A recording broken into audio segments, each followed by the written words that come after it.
I'm Elizabeth Martin, a 45-year-old marketing manager. My life, though busy and sometimes challenging, has always been fulfilling. I work for a well-established company, and despite the occasional high-pressure situation, I find deep satisfaction in my work. My husband Richard is a kind man at heart, but his priorities have always been a bit skewed. From the beginning of our marriage, he's shown a peculiar devotion to his sister Eleanor and her daughter Sophie. At first, I tried to be understanding. Family is important, after all. But as years went by, I began to feel more like an outsider in my own marriage.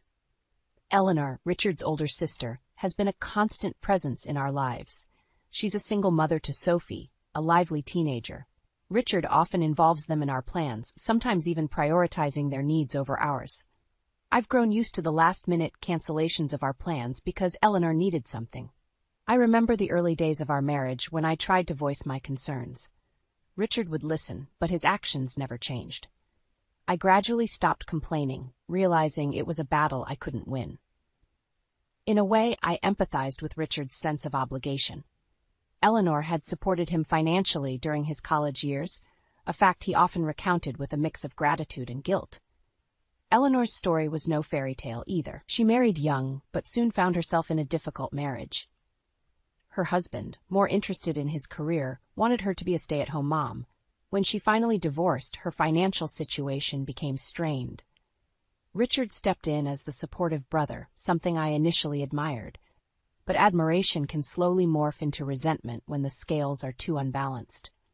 Our life together was peaceful, yet I often felt alone. Richard's idea of a weekend well spent involved dining out with Eleanor and Sophie, leaving me behind with my thoughts and a quiet house. The turning point came 3 months ago. Richard approached me one evening with a grave look on his face. "Eleanor's getting a divorce," he said, his voice laced with concern. "She's decided to keep custody of Sophie." I knew Eleanor's marriage was rocky, but the news still caught me off guard. Eleanor, with her sharp tongue and haughty attitude, was difficult for me to be around. I recalled our first meeting at Richard's family home, where she had openly mocked my appearance and taste. No one, not even Richard, had come to my defense. Richard's next words were like a punch to the gut. "I'm going to be spending more time at their place," he announced. "Unlike you, Eleanor is delicate. She needs me." His words stung, but I swallowed my pride and simply nodded. Arguing would only push him further into Eleanor's arms. "Take care," I said, forcing a smile as he left. His absence grew more noticeable. Weekends became a solo affair, and even weekdays were spent alone. I'd return from work to an empty, dark home. The loneliness was suffocating. Then, one day, Richard was unexpectedly at home when I arrived, but the atmosphere was anything but welcoming. "You haven't given Eleanor a housewarming gift yet," he accused. "You're getting a bonus soon, right? Buy her something nice, like a designer bag." I was stunned. "Why should I be the one to give a gift? Why don't you do it, Richard?" I asked, trying to keep my voice steady. He became irate, lecturing me on family values and obligations. The conversation left me emotionally drained and deeply hurt. Richard's family seemed to be his only priority, and I was merely an afterthought. A few days later, my phone rang. It was Eleanor. "You heard from Richard, didn't you?" "It's normal to give a housewarming gift," she said, her tone entitled. I couldn't hold back. "You never gave us a wedding gift," I countered. "Not even a congratulations." Her response was cold. "You're Richard's wife. You're supposed to honor me, not the other way around." Her audacity left me speechless. In all my years with Richard, I had never felt so disrespected. It was a wake-up call. I realized that I deserved better, that I couldn't spend the rest of my life in the shadows of someone else's family. That night, as I lay in bed, a plan began to form in my mind. It was time for a change. It was time for me to step out of the shadows and into the light. As the sun peeked through the blinds the next morning, I felt a new sense of determination. Over breakfast, Richard, oblivious to my inner turmoil, talked about his plans to help Eleanor move into her new apartment. I listened, nodding where appropriate, but my mind was elsewhere. Later that day at work, I couldn't shake off the feeling of discontent. My job, which had always been a source of pride and joy, now felt like the only aspect of my life where I had any control. I wondered how I had allowed myself to become so marginal in my own marriage. That evening, Richard didn't come home. It wasn't unusual anymore. I sat alone in the living room, the TV chattering in the background, providing a semblance of company. I realized that this emptiness had become my norm, a stark contrast to the lively, love-filled home I had once envisioned. Weeks passed in a similar pattern. Richard's visits home became more sporadic, and when he was home, his mind seemed elsewhere. Our conversations, once filled with shared dreams and laughter, were now reduced to logistical exchanges. One day, I returned home earlier than usual to find Richard waiting for me. He had a strange look in his eyes, a mix of guilt and something else I couldn't quite place. "Elizabeth, there's something I need to tell you," he began hesitantly. My heart raced, anticipating more bad news. Eleanor's divorce has taken a toll on her.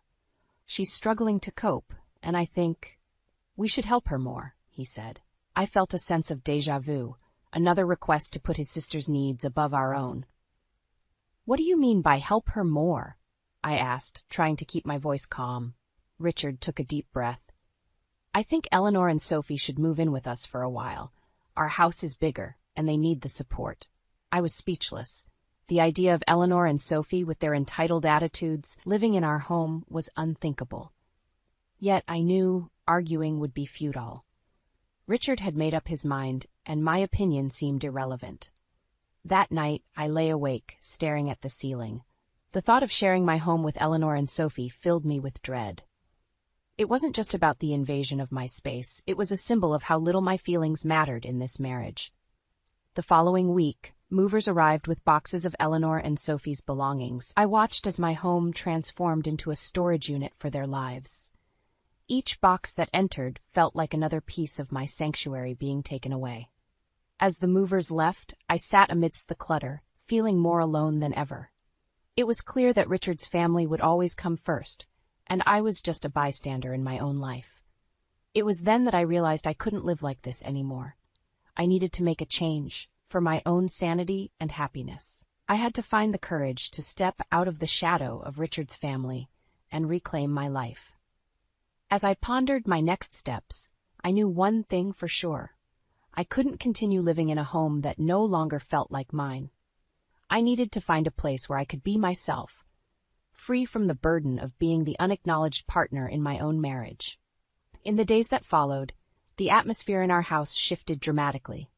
Eleanor and Sophie's presence was overwhelming, their personalities and habits encroaching on every aspect of my once peaceful home. Richard seemed more distant than ever, his attention fully consumed by his sister and niece. I started spending more time at work, often staying late to avoid returning to a house that no longer felt like mine. My colleagues noticed the change in my demeanor, but I brushed off their concerns with a smile and a shrug. Inside, I felt a growing sense of despair. One evening, as I finally mustered the courage to return home, I found Richard waiting for me, a stern look on his face. "Elizabeth, we need to talk," he said, his tone devoid of warmth. My heart sank. "What is it, Richard?" I asked, bracing myself for what was to come. "It's about Eleanor and Sophie," he began. "They're going through a tough time, and I think we need to do more to support them." I felt a flash of anger. "More?" I echoed incredulously. "Richard, they've already taken over our home. What more do you expect from me?" He frowned, his patience wearing thin. "I expect you to be a part of this family, Elizabeth. That means supporting each other, no matter what." I couldn't believe what I was hearing. My role in this family had been reduced to a mere supporter, an afterthought in my own life. "And what about us, Richard? What about our marriage?" I asked, my voice trembling with emotion. He avoided my gaze. "This is important to me, Elizabeth. You need to understand that." The conversation went in circles, with Richard refusing to acknowledge my feelings. It was clear that his loyalty lay with Eleanor and Sophie, and I was just an accessory in his life. That night, I lay awake in bed, a mix of emotions churning inside me. I felt betrayed, neglected, and utterly alone. It was a painful realization, but I knew that my marriage as I had known it was over. The next day, I made a decision. I would no longer be a bystander in my own life.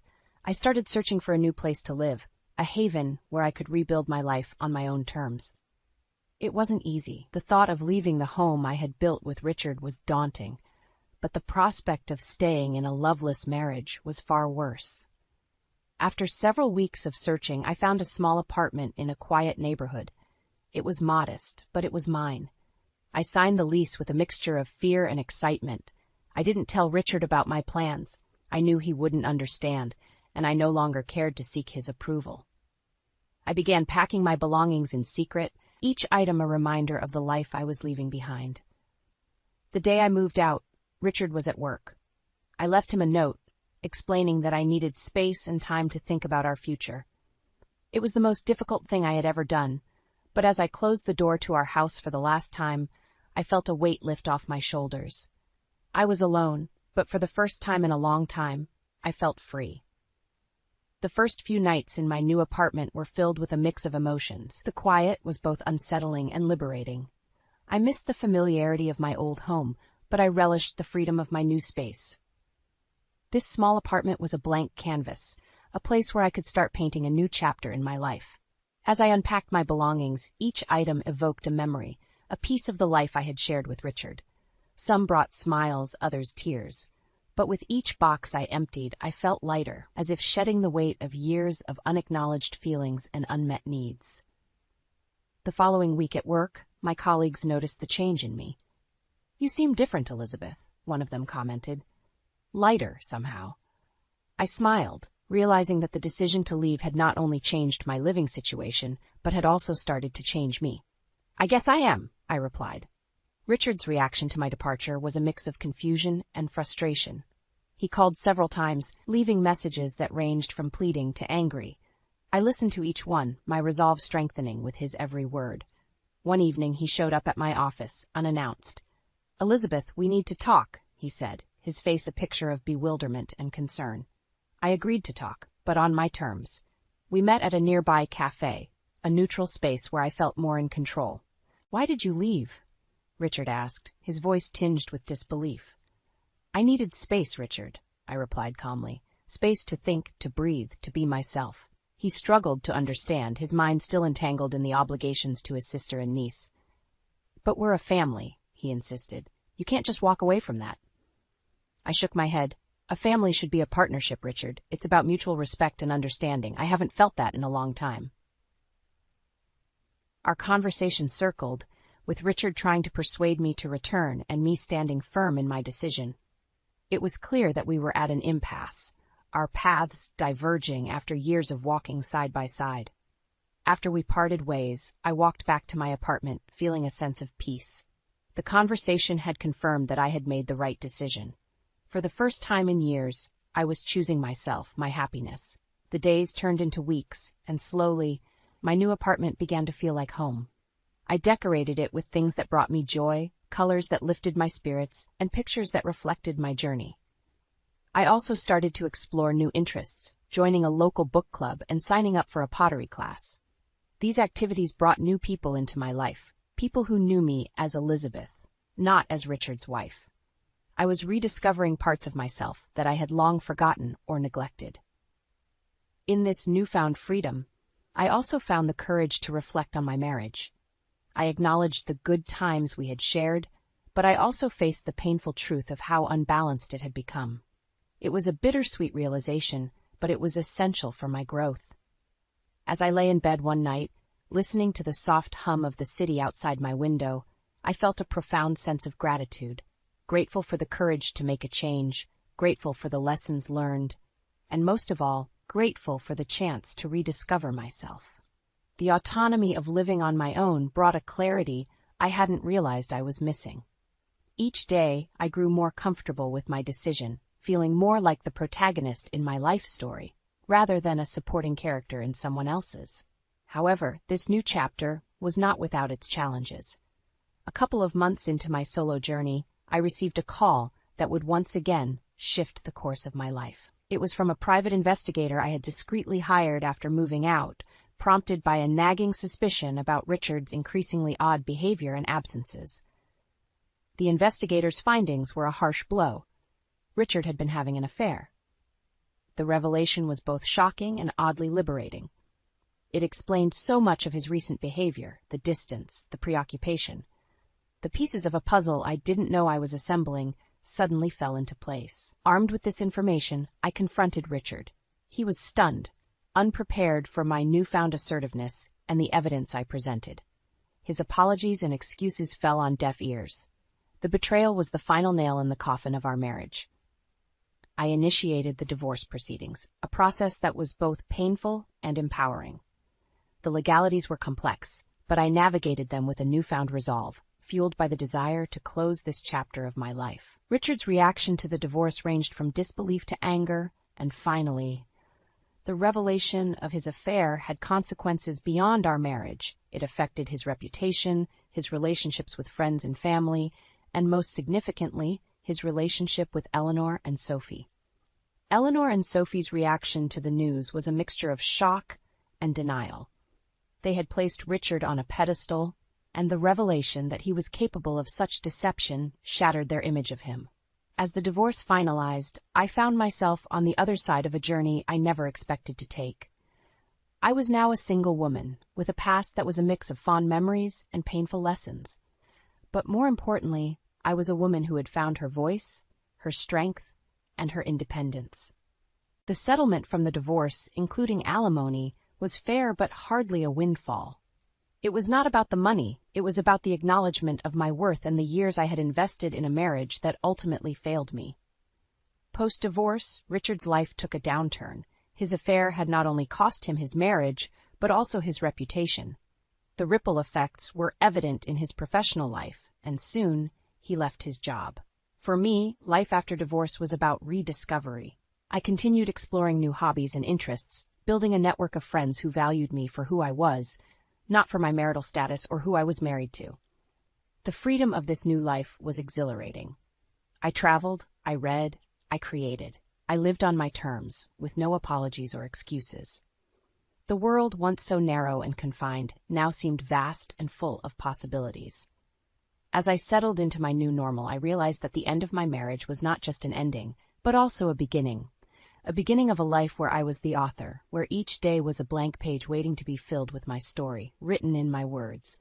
Life has a way of testing you, offering lessons wrapped in unexpected envelopes. Just when I thought I had severed all ties with my past, it came knocking on my door in the form of Eleanor and Sophie. I received a message from Sophie, now a young adult, her tone desperate. "Aunt Elizabeth, we need your help. Things have been really tough since you left." I paused upon reading it, a whirlwind of emotions overtaking me. Part of me felt obliged to respond, to offer some assistance, but another part, the part that had fought so hard to establish boundaries and to gain self-respect, resisted. It took some time and self-reflection, but I decided not to reply to Sophie's message. This was their battle to fight, not mine. I had already spent too many years sacrificing my own well-being for the sake of Richard and his family. Eleanor also reached out, her voice laced with the same haughty tone that had always made me bristle. "Elizabeth, we're in a real bind here.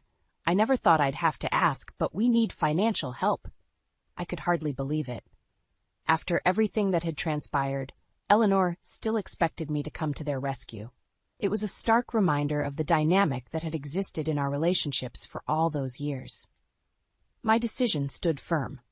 "Eleanor, I wish you and Sophie well, but I cannot help you," I said as calmly as I could. There was silence on the line, followed by a string of accusations and insults, reminiscent of so many past conversations.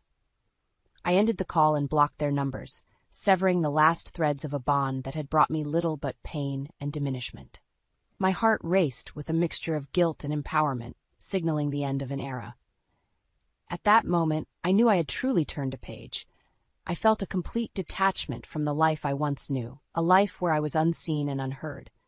That night, as I lay in bed, I considered the full weight of the step I had taken.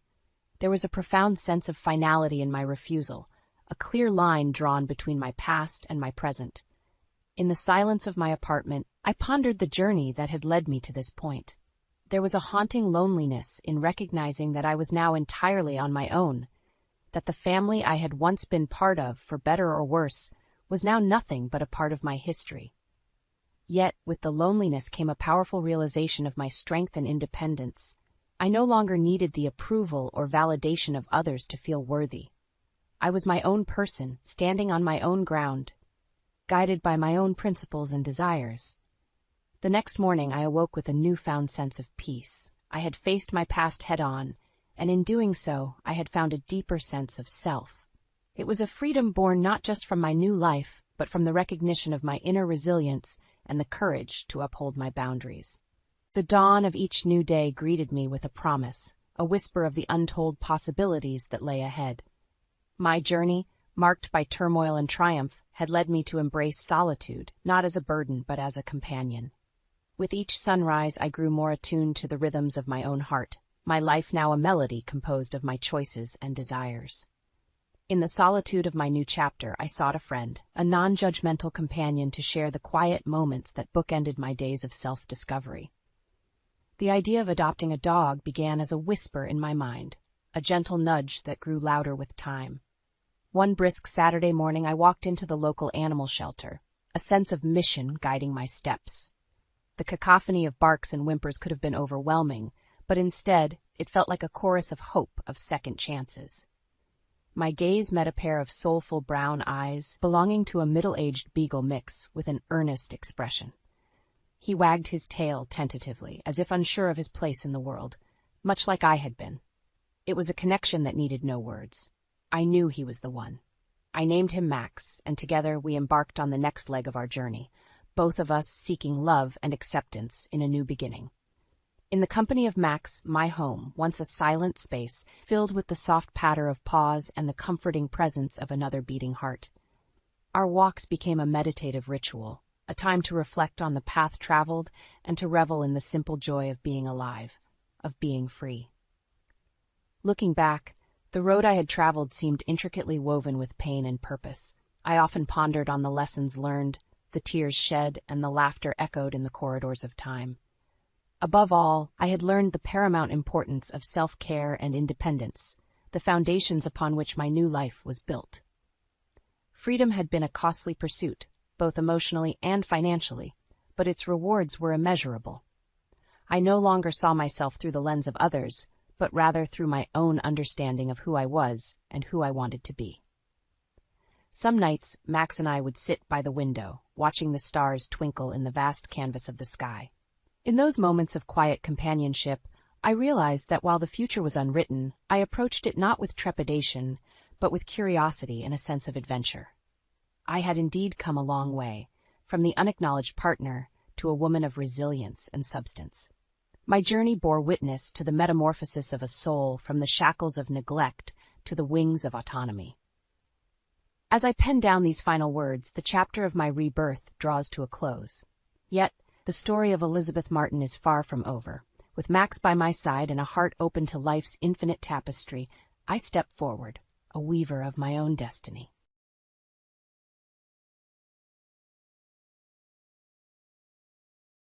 My name is Wendy Stone, and I work in architecture at a major house-building company. I decided to master this job while I was a student.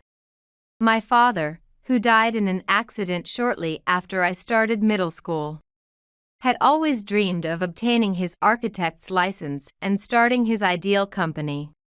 Unfortunately, he passed away before realizing that dream. I vowed to fulfill his dream in his stead. From that time, I have lived with a goal in mind. I am now married and live with my husband, Ryan. We do not have children. I love my work and knew that having children would change my ability to work as before. When we married, Ryan understood that I did not want children at the moment. Wendy. Good job today. Do you have time after the meeting? What's up? I have some things I'd like to discuss, and maybe we could go out for a drink? How about we have a small home party instead? I have some good wine at home. That sounds great. I'd love to go. Then, let's do some shopping after the meeting and head home early for once. Yay!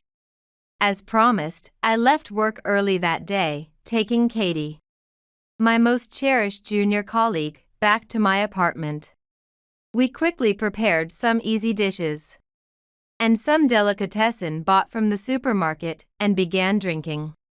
Although we had gone out to drink and eat many times before, This was the first time I had invited her to my home.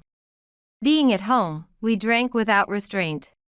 Since it's a day off tomorrow, why don't you stay over?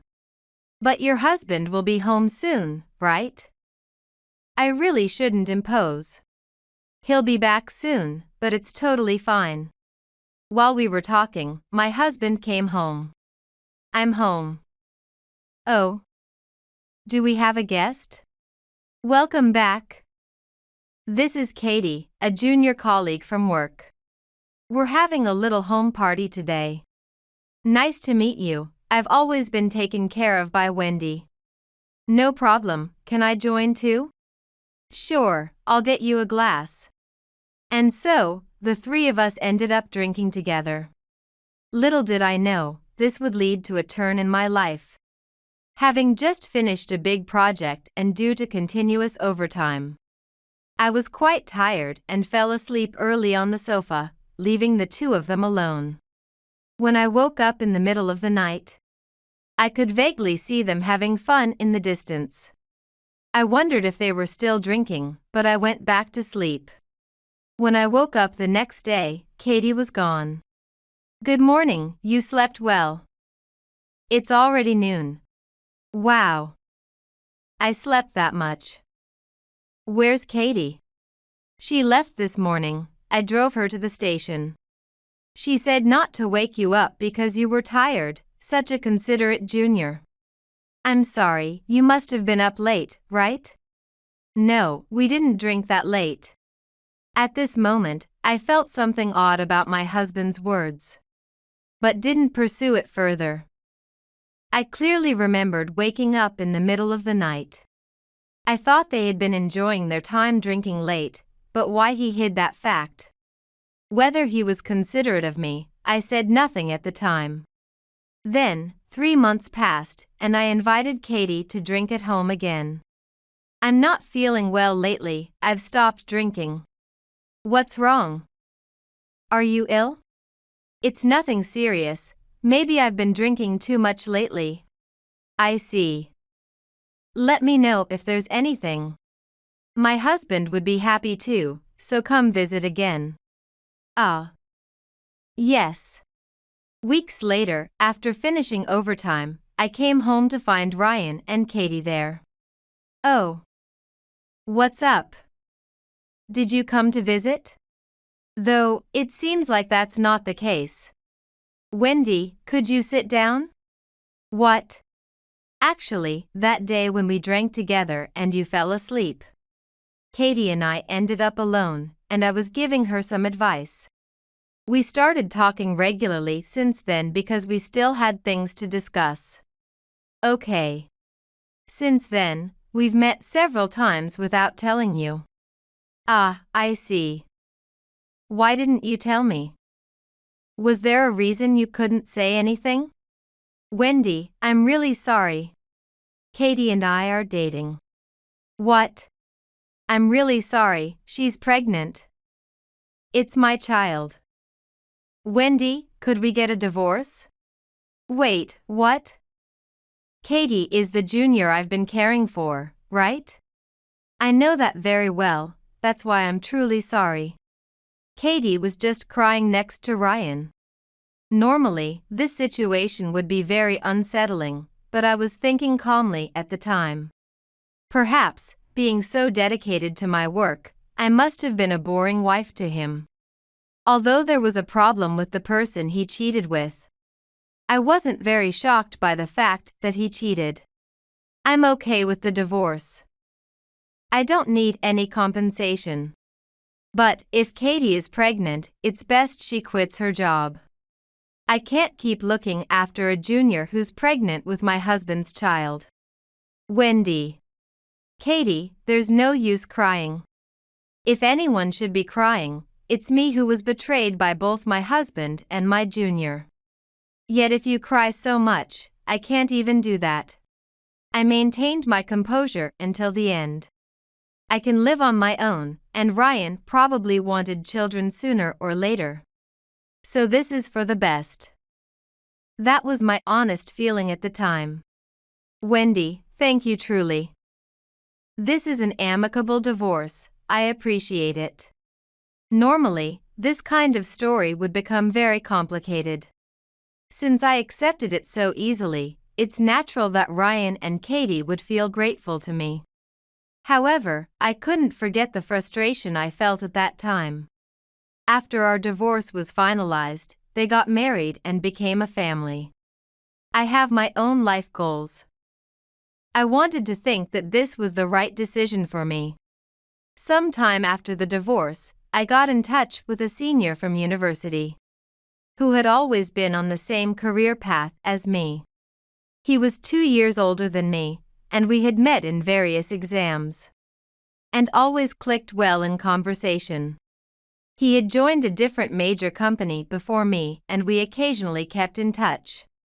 But the contact naturally faded after he got married and employed. Wendy, long time no see. I heard through the grapevine that a powerhouse career woman got divorced. So I thought now would be a good time to boldly ask you out to dinner. Are you available? If it were you, Jeff, I would have come running even if I were still married. Obviously, I couldn't ask then. It would have been disrespectful to your husband. You're as thoughtful as ever, Jeff. I'm free today, actually. Great. Let's go out today then. This was the first time I was going out to eat with someone after the divorce. Since then, I hadn't thought much about anything other than work. With dinner with Jeff planned, I was actually a bit excited about something other than work. The afternoon flew by, and I finished work a bit early, got ready, and headed to our meeting place. Jeff arrived at the restaurant right on time. It's been a while. Wendy, really long time no see. I've been hearing about your achievements. How have you been? After the divorce, things were a bit hectic, but it's settled down now. I'm thinking about planning the next steps for my work. It must have been tough. Is everything okay with that now? I think they're probably living peacefully now that they've remarried. And I've moved on and am living comfortably on my own. That's tough. As for me, I'm still the same, always alone. How's work going? I've been keeping an eye on your successes too. I actually invited you today to talk about work. When I heard you got divorced, I honestly thought, now's the time. What do you mean? Wendy. How about we start that company you've always dreamed of, together? Me? With you, Jeff? I've always thought if I were to go independent, I'd do it with you. But when you got married, I was unsure about the future. And just hung around at my current company. I never thought you'd think so highly of me, Jeff. Wendy, I've always known you've been setting goals for your future for a long time.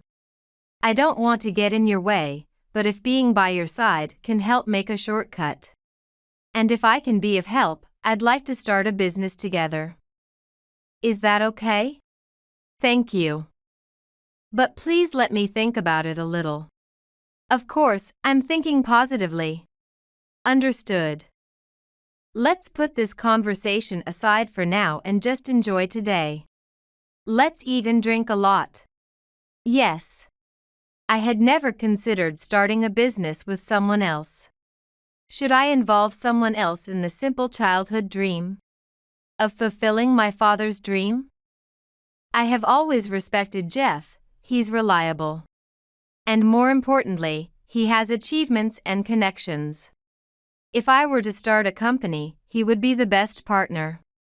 Today was truly enjoyable, and we spent a long time reminiscing about the old days.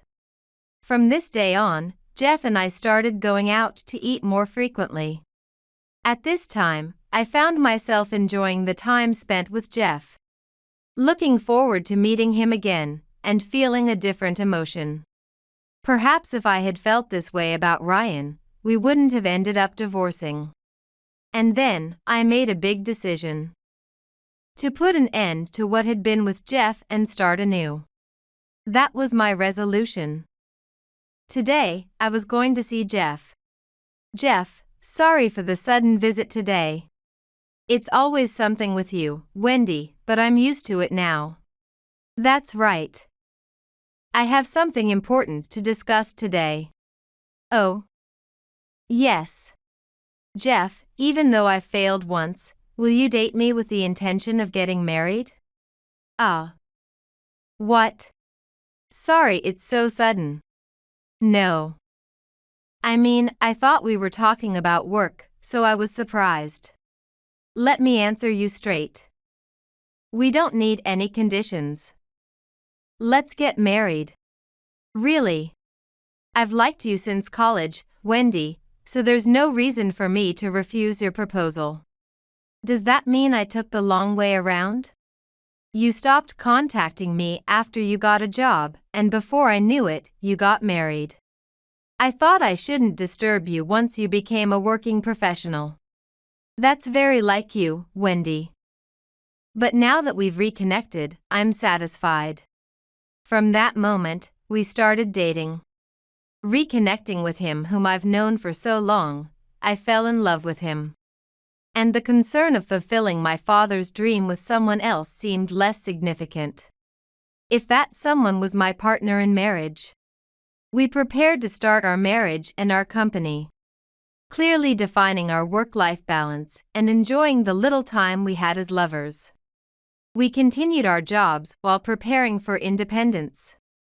And simultaneously designed and built a new house with an office on the first floor. And our home on the second and third floors. My new life began with a divorce. Soon, we would leave our current companies and start a big challenge.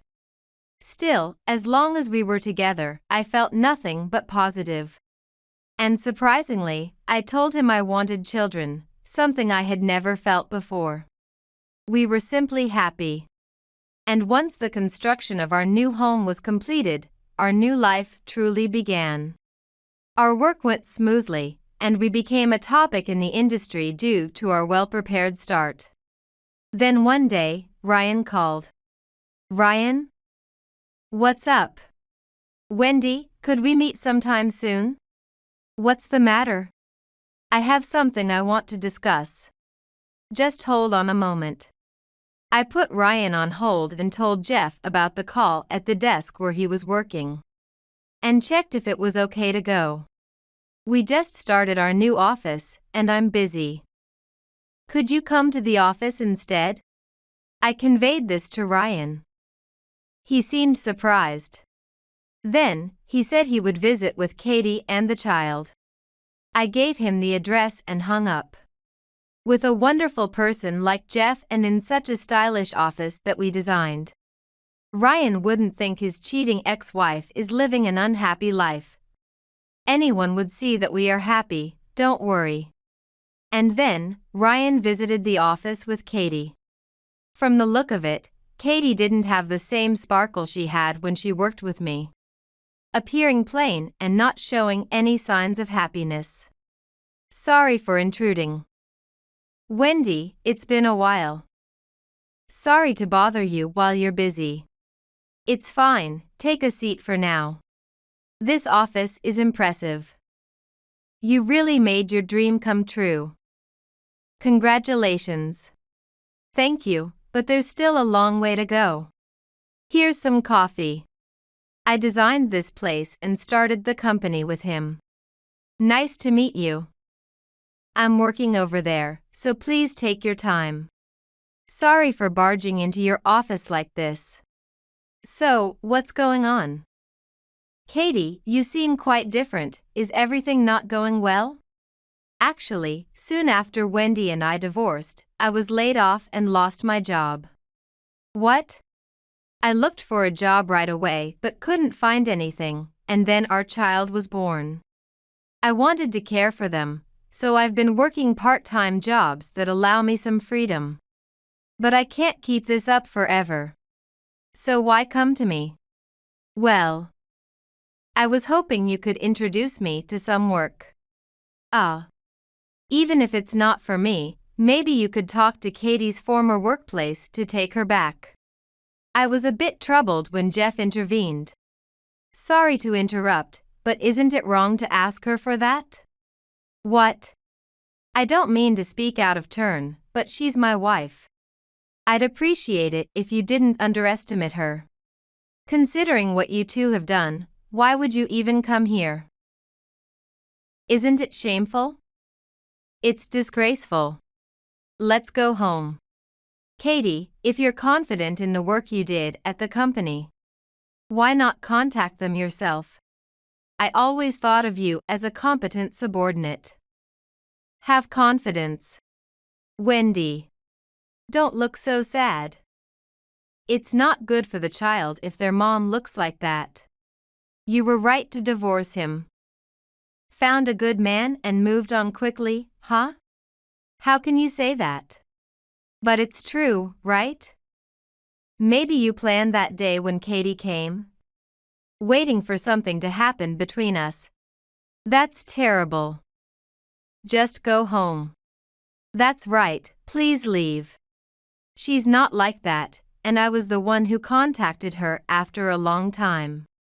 It's not like she reached out because we divorced. Wow. But even when you're together, all she thinks about is work, right? It must not be fun. We keep work as work. We make sure to go out on dates every week. And thoroughly enjoy our time together, don't we? It seems that wasn't the case when you were married. But ultimately, you say you don't want kids because you're career people, right? That's why you can't really be a family. That was your experience, was it? She told me she wants children once things settle down with the office. We brought the living quarters upstairs to make it easier for her to work. Katie. Let's go. Yes. Wendy, you were right to divorce me. Be happy. Ryan, take care.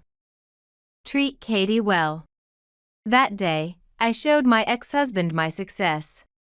I don't know what they're up to now, but I hope, since that day, they have managed to turn things around and are doing well. A year later, we welcomed our long-awaited baby. I worked hard during my pregnancy, but now I'll let my husband handle the work, while I focus on raising our child. I am undoubtedly happy. My father, too, must be smiling down from afar.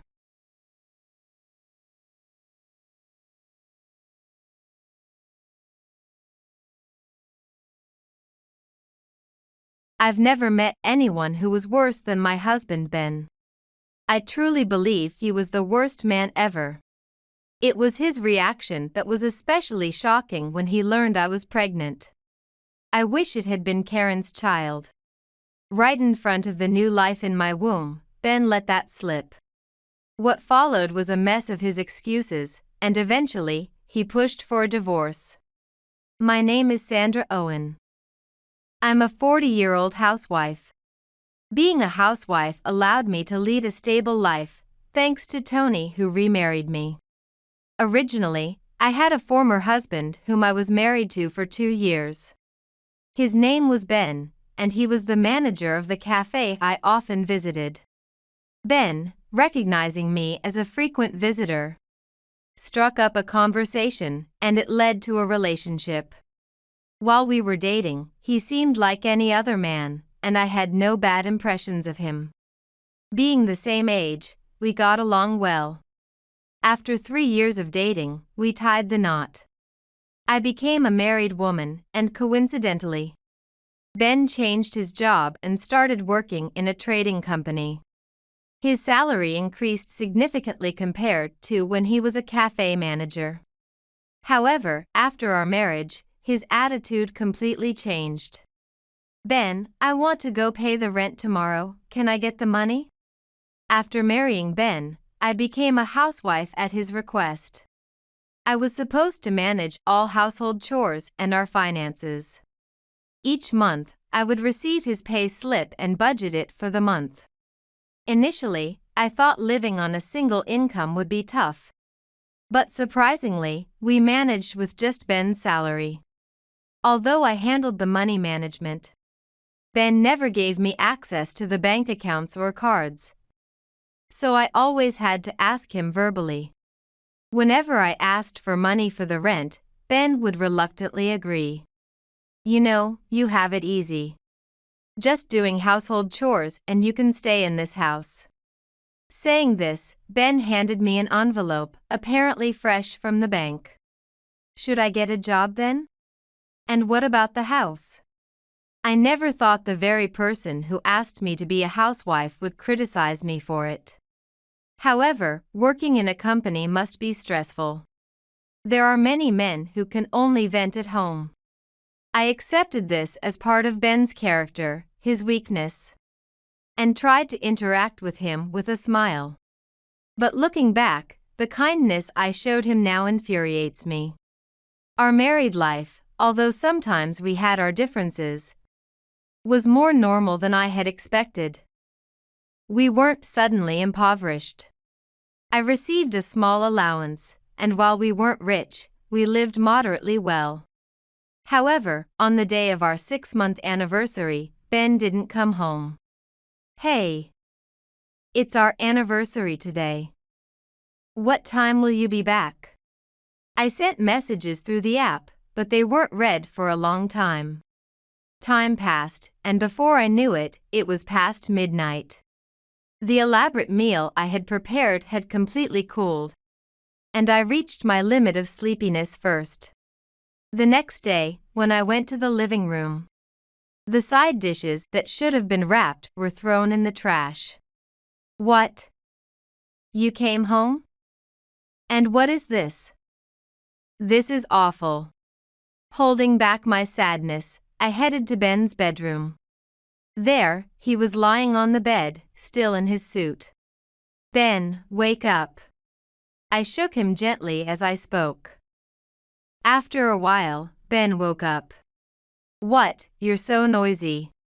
He was clearly in a bad mood, but I decided to ask him anyway.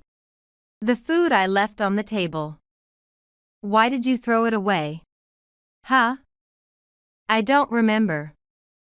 I came back drunk yesterday. Let me sleep. With that, Ben brushed my hand aside and fell back into a deep sleep. Looking at him, I suddenly felt empty. Moreover, at that time, I had something I hadn't yet told him. I had intended to reveal it as part of our anniversary celebration. But I couldn't even talk about it. I could feel it in my bones. Our marital relationship, although slowly, was cooling off. One day, after Ben had slept all day and I had spent my time doing household chores, I broached a serious topic in the evening when he woke up. What do you want to talk about? I want to play games. When I spoke to him, Ben clearly looked annoyed.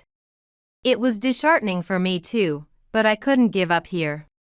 Look, I didn't get my period last month, and it still hasn't come. When I said that, Ben stopped moving and turned to me with a muttering voice. What? That's what it means. Did you test?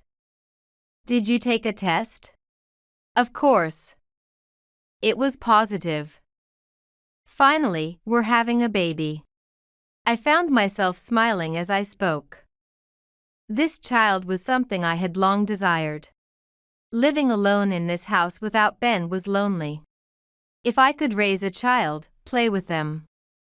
The possibilities seemed endless. However, Ben's response was not what I had hoped for. Are you kidding me? You're pregnant. What are we going to do now? Ben, you don't want children. It was my turn to be stunned. My previously smiling face froze, and I felt my heart trying to leap from my throat. Surely, I must be making a foolish face right now. Ben had said, "We'll think about it when the child is here." And I had thought he wanted children too. But reality was apparently not so simple. A child from you would never be cute. What did you say? As I stumbled over my words, Ben continued. I wish it had been Karen's child. Oops. Ben hastily covered his mouth, but of course, I did not miss that. What do you mean by that? I was fully alert to Ben's slip. Wait, don't tell me, are you cheating? Ben averted his eyes from my question. I'm asking you. I yelled out loud, causing Ben to flinch. Then he said, I just don't love you anymore. Really, there's no appeal in a housewife. I felt a violent shock and anger. It was none other than Ben himself who had asked me to be this unappealing housewife. So, you mean it would have been better if I had kept working, right? I was ready to give up my career to become your wife. Are you trampling all over that? Stop that. You're so annoying, always picking fights. So, there was no need for me to become a housewife after all. I was overwhelmed by anger and sorrow and could hardly keep my composure.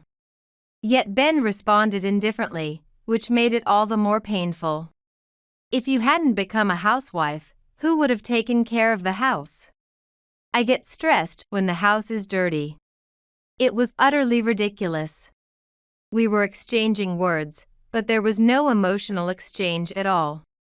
Surely, nothing I said would get through. Yet, I desperately returned words. Your heart is the dirtiest of all right now. Ben then bluntly pushed a selfish conclusion. If you think so, let's just get a divorce. It'll make things quicker. I was at a loss for words. Ben kept pressing. I won't be paying child support. I don't have the money. So, whether you have the baby is up to you. Can people really be this cruel? It's merciless. After all, we had been together for over 4 years, including our dating period. Where did it go wrong? I had tried my best to be by his side. But perhaps he was just fickle, a person who couldn't appreciate the ongoing everyday life. But now, it was too late. After the talk, Ben went out and came back with the divorce papers, already filled out on his side. As I silently stared at them, he pressured me to sign. Ben was serious. Was today the end of our marriage? As I thought this, I hurriedly ran my pen across the paper. Watching Ben's expressionless face as I signed, my pen sped up. Thus, my status changed from a married woman to a divorced, pregnant single. After the divorce, I faced harsh days. I was left with about $5,000, which I managed to get through property division.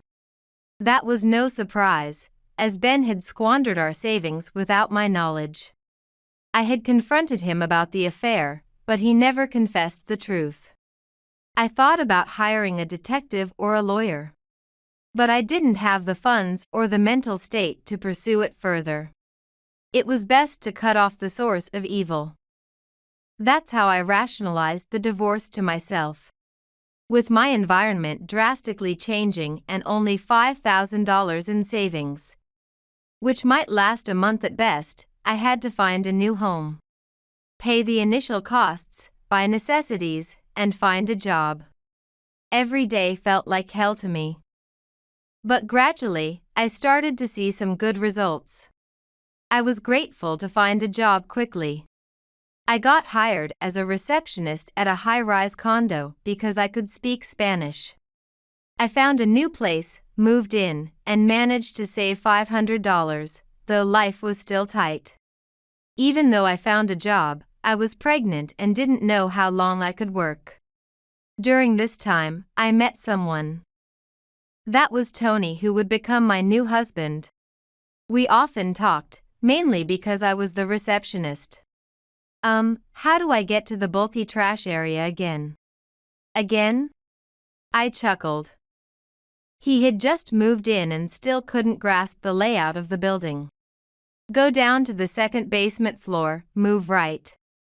And then turn left, where you'll find the entrance. Thank you so much. I'm new to a high-rise condo, and it feels like a maze. After my explanation, he laughed sheepishly. His pure smile and the honesty in his demeanor were apparent. We talked more outside of work, and 3 months into my job, he asked me out. But I'm divorced, you know? And I'm pregnant. Tony was certainly attractive to me.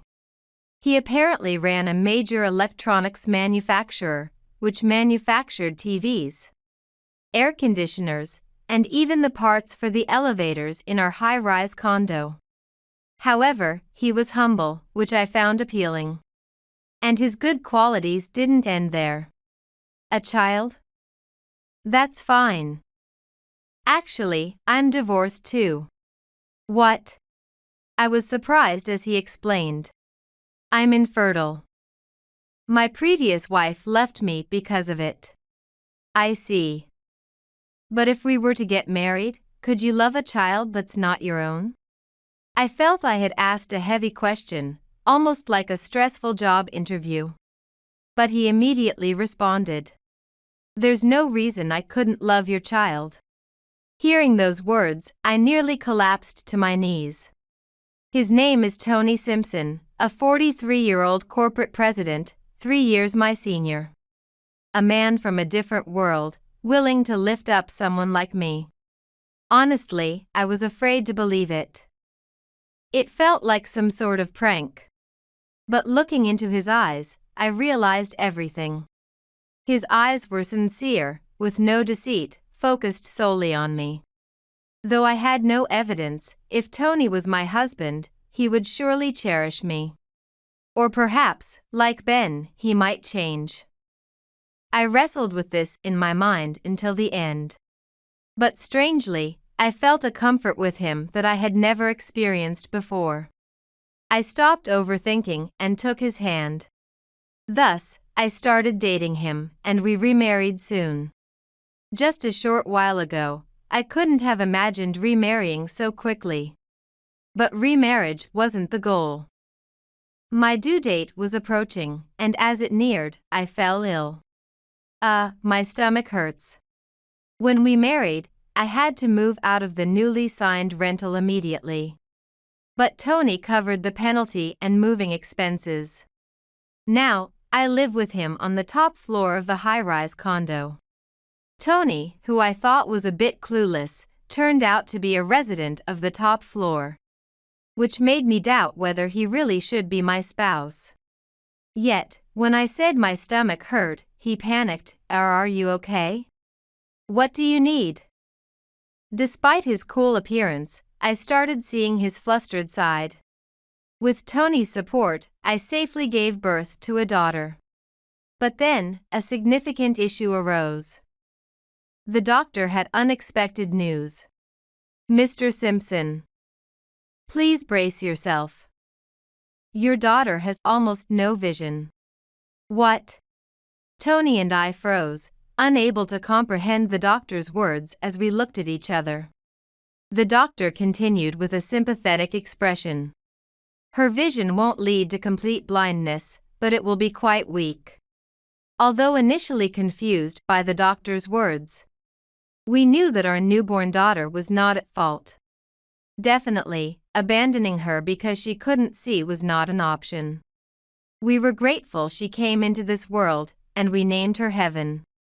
Since then, apart from her visual impairment, Heaven grew up without any issues and recently celebrated her 9th birthday. Tony, did you find what you were looking for? Today, we were supposed to go shopping together for Heaven's birthday present. Sorry, you two go ahead to the store. I'll catch up.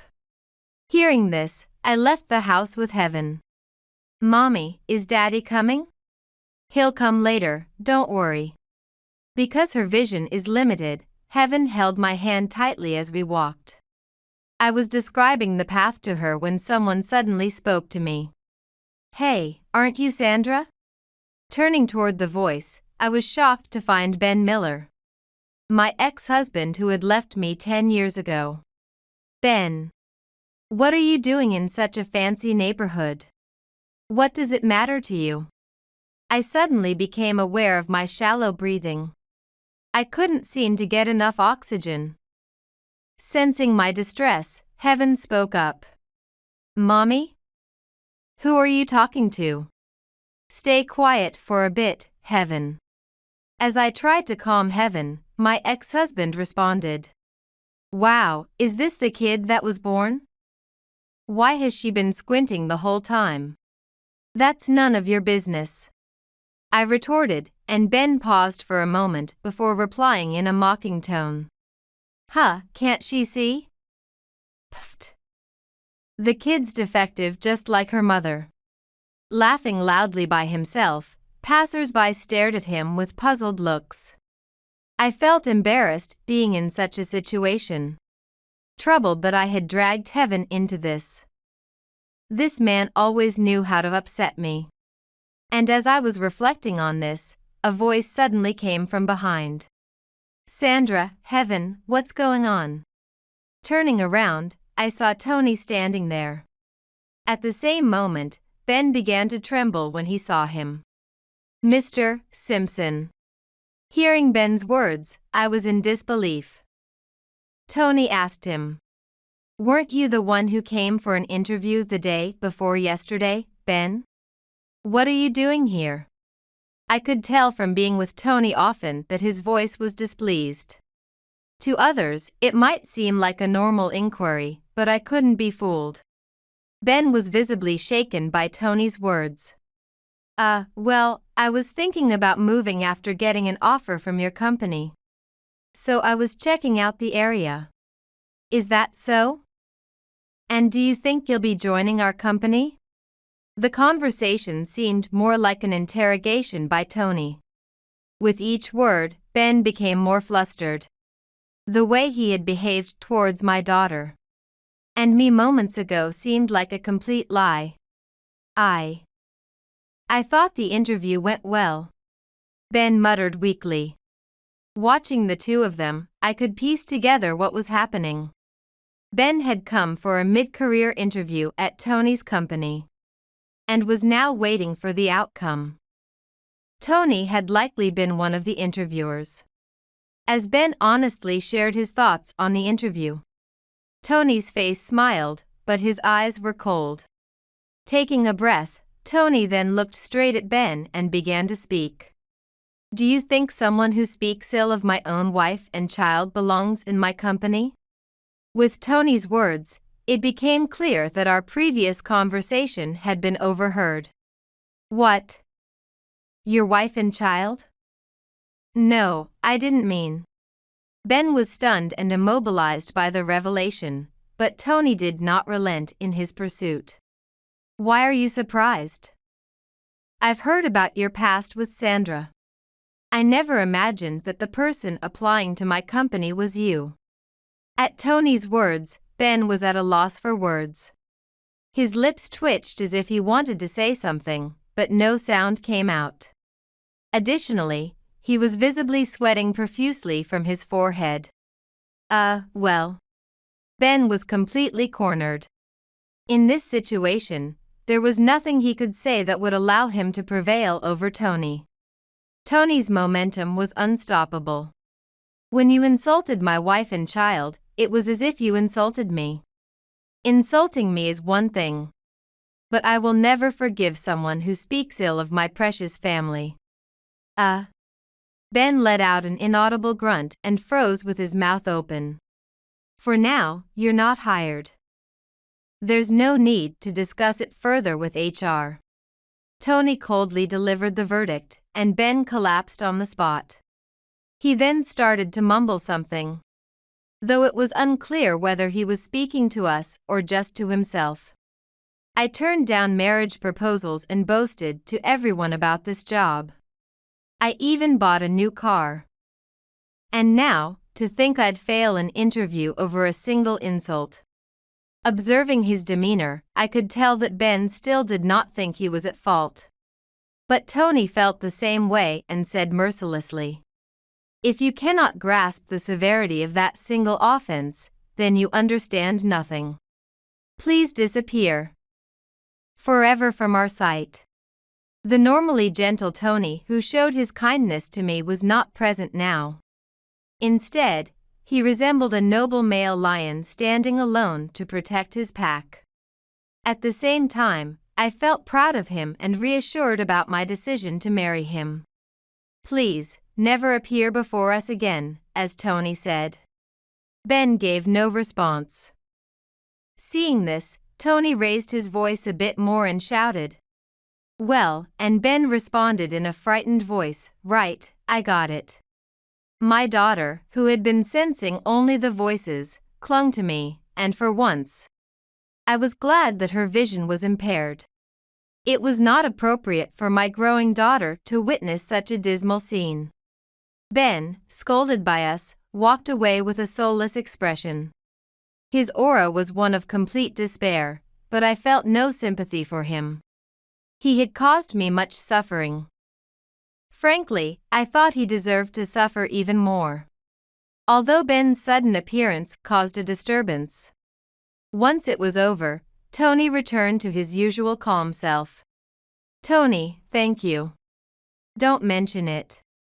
Tony smiled back at me as I thanked him.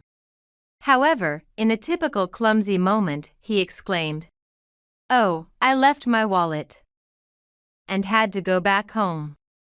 I couldn't help but burst into laughter at his action. But I knew that with him, life would surely be enjoyable from now on.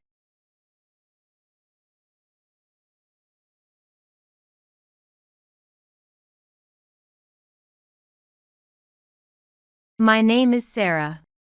The events I'm about to describe may sound like something out of a soap opera, but they are all true. To me, they represent a past I'd rather not remember. It all began when I was approaching my late 20s. As those around me got married, I felt a growing sense of loneliness. As if I was being left behind. I was literally desperate to get married. Perhaps that made me somewhat blind to love. Anyone who would say they liked me was good enough. In this state of mind, I asked a friend at work if they knew anyone suitable. Not really expecting much. Surprisingly, they did introduce someone. Even a lawyer, a profession that many would envy. I'll be honest, the thought of dating a lawyer and the sense of superiority it would bring was appealing. So, I eagerly asked my friend to set it up. "Nice to meet you, I'm Sarah." "Nice to meet you, too. I'm Ryan." That was our first meeting. Ryan seemed like a nice, serious, and kind young man, exactly the type of person I wanted as a boyfriend. "I assume you know, but I work as a lawyer.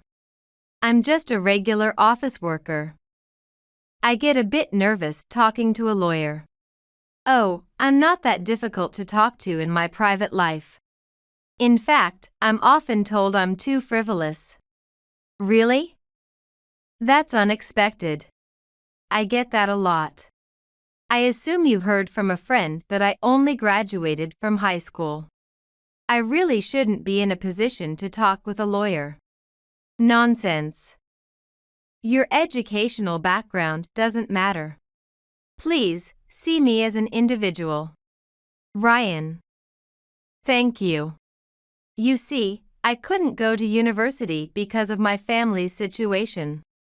At the time, it didn't bother me, but once I entered the workforce, every time someone looked at the education section of my resume ending with high school and frowned, I realized the world wasn't so forgiving. However, Ryan said he didn't care about that, which made me genuinely happy. He was easy to talk to, had plenty of topics to discuss, and knew how to make me feel entertained. I enjoyed our conversations, and the atmosphere felt right. Is it this late already? Are you going home by taxi? Yes, that's the plan. Then, please let me pay for it. Oh, that would be too much. We've just met today. That's exactly why. What? Could we possibly meet again? I'll pay for the taxi now, and in return, please go on another date with me. I couldn't refuse. His words sounded like something from a soap opera, and my heart fluttered in a way it never had before. I mistook this for the beginning of love. After that, we began to meet frequently. Most of the time, Ryan initiated our meetings. Surely, he took a liking to me. I thought so selfishly. Here, would you accept this? What is it? Open it. I bought it thinking it would suit you. I hope you like it. Wow. It's a necklace from a popular brand. Yes. I asked the store clerk for a recommendation, and this is what they suggested. Thank you. I'm really happy. Good to hear that you like it. We were an ideal couple that anyone would envy. He was a lawyer by profession, kind-hearted, paid for all our dates, and never missed giving gifts. All my friends were envious when I told them about him. Perhaps I was a bit conceited in that environment. And it didn't take long for us to get married. Ryan proposed after we'd been dating for 6 months. And of course, I immediately said yes. At the time, I thought nothing of it. But now I think getting married after only 6 months was too soon. We were probably only seeing each other's good sides, not even trying to see the bad. It was undoubtedly premature. Of course, everyone around us celebrated. I had friends who were envious, and I felt very good about it. Now newlyweds, however, I soon realized that this marriage was a mistake. Ryan, you're late again today? Yeah, there's a company party, so I don't need dinner. Okay. But we're newlyweds. I thought maybe we could spend a little more time together. What? What do you think I'm working hard for? That is, since you became part-time after we got married, our household income has dropped. So it's only natural I have to work, right? Yes, I really appreciate that. Then stop complaining. You just need to keep quiet and follow what I say. Okay, I'll do that. Since getting married, I quit my job and started working part-time at a supermarket near our new home. I had more time, and since my husband was a high-income lawyer, we weren't struggling financially. Everyone at my new job was friendly and easy to talk to. Yet, despite having more time and financial comfort, I felt a hole in my heart every day, feeling lonely. I doubted Ryan would understand even if I expressed this to him. Ryan used to understand me better than anyone else, and I could consult him about anything. I wonder when I started feeling the need to be overly cautious around him. Looking back, it seems to have started after we got married. After we officially became husband and wife, Ryan's personality changed completely. Could this be his true character? Had he been pretending all this time? Could it be that he revealed his true self only after making sure I couldn't escape by marrying me? Thinking this far, I was horrified. I should stop thinking such strange thoughts. It couldn't possibly be true for Ryan. To prove my thoughts wrong, I made an effort to express my feelings to him. Hey Ryan, would you like to go out to eat sometime soon? There's a place I've been wanting to try. Out to eat? Give me a break, I've been going out with my boss every day. I want to rest on my days off. You might feel that way, but I've been stuck at home. I'd like to go out to eat once in a while. Huh? Are you asking me to indulge your whims? Well, calling it whims. You don't have to say it like that. I just wanted to go out with you, Ryan. That's exactly what being whimsical is. You know, that's quite bothersome. Why would you say that? When we were dating, we used to go out to eat together and visit various places. Well, when we were dating, I had to bait the fish, didn't I? What? Haven't you heard? Men don't feed the fish they've caught. That's. I didn't care as long as I got a wife who would obey me. That's so, how can you say that? What's the problem? You have an easy job, and you're not struggling for money, right? It's not about that. I wanted to build a happy home together. Oh, I'm not interested in that. Ryan said this nonchalantly, waving his hand dismissively. I couldn't stop my tears. I had been deceived by Ryan all this time. It was wrong of me to be deceived, but this was too much. I immediately considered divorce. It hadn't been long since we got married, but I couldn't bear to be with such a person. Yet, I didn't have the courage to consult my friends or parents. After receiving such blessings from everyone, the idea of getting a divorce so quickly, I just didn't have the courage to tell them. Anyway, I proposed a divorce to Ryan. Ryan. I never thought you were this kind of person. Huh? What, you just realized this is my true nature and you're disillusioned now? Yes, I'm disappointed.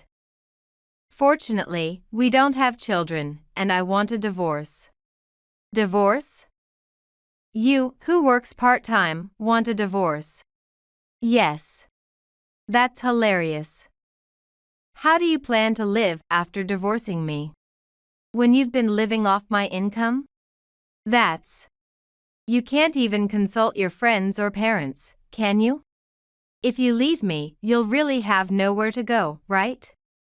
That may be true, but being treated like a servant by you here is far worse. What did you say? Let's get a divorce, Ryan. I can't stay with you anymore. I don't want to. Is that so? If you insist that much, I'll grant you the divorce. But remember, you'll be the one crawling back to me, because I am a lawyer. Ryan insulted me, calling me useless and good for nothing. But I gritted my teeth and endured, handing him the divorce papers. His words were cruel but true. I had nowhere to go. I didn't want to worry my parents, and I couldn't tell my friends, who had blessed me so warmly, about this reality. Ryan was cold until the end. The moment I filled out the divorce papers, he chased me out, saying, "Get out now. You are a stranger to me." With few belongings, I quickly packed and was thrown out of the house. The next day, as if being chased away, I rolled my suitcase aimlessly, fortunate that it was still light outside. I have to work tomorrow, so I need to find a nearby hotel or something. Is that you, Sarah? Huh? I turned around to the sudden voice and saw my best friend Nicole, who had given the friend representative speech at my wedding. Why are you rolling a suitcase around? Don't tell me you ran away from home. Just kidding, though. Nicole. What? Seeing Nicole's innocent smile, I couldn't stop my tears and started sobbing. Sensing something, Nicole invited me, "Come to my place for now." So, what happened? You don't have to say if you don't want to. Nicole had always been this way. She seemed tough and brusque. But she cared about me more than anyone and knew how to read the situation. I loved Nicole for that. I was really happy when she celebrated my marriage. Thinking about that, I started crying again. You know, I might be overstepping, but is it about your husband? What? Did I hit the mark with that face? Yes, but how did you know? Well, it's just a hunch. But you know, that husband, Ryan, right? He seemed a bit shady from the moment I met him. Is that so? But I didn't say anything because you looked so happy. Thinking it would be tactless to speak up. maybe I should have told you. No, I probably wouldn't have paid any attention even if you had told me at that time. Yeah, that was highly likely. Thank you, Nicole. For what? I feel a bit better thanks to you. That's good. But, don't you have more you want to talk about? Yeah. For now, just stay over tonight. It looks like you ran out of your house without a place to stay, right? Thank you, Nicole. Nicole's kindness brought tears to my eyes again. She teased me about crying too much, but even that made me happy. And I ended up crying even more. Eventually, I cried myself out while she rubbed my back. While staying at Nicole's place, I searched for what I really wanted to do. Of course, while continuing to work part-time. I tried to pay the rent from my modest salary. But she wouldn't accept it until I earned a bit more. I thought hard about what I wanted to do, what I really enjoyed.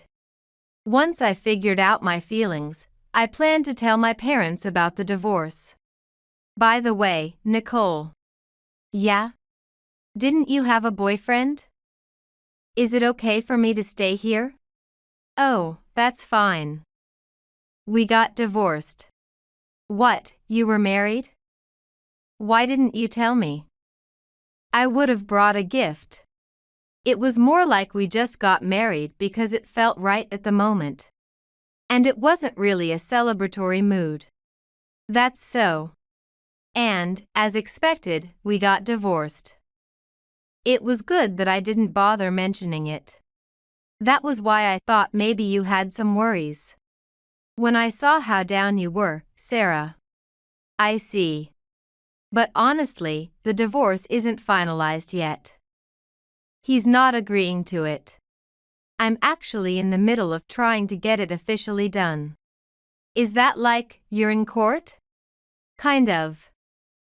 He's demanding alimony, but I don't think I need to pay.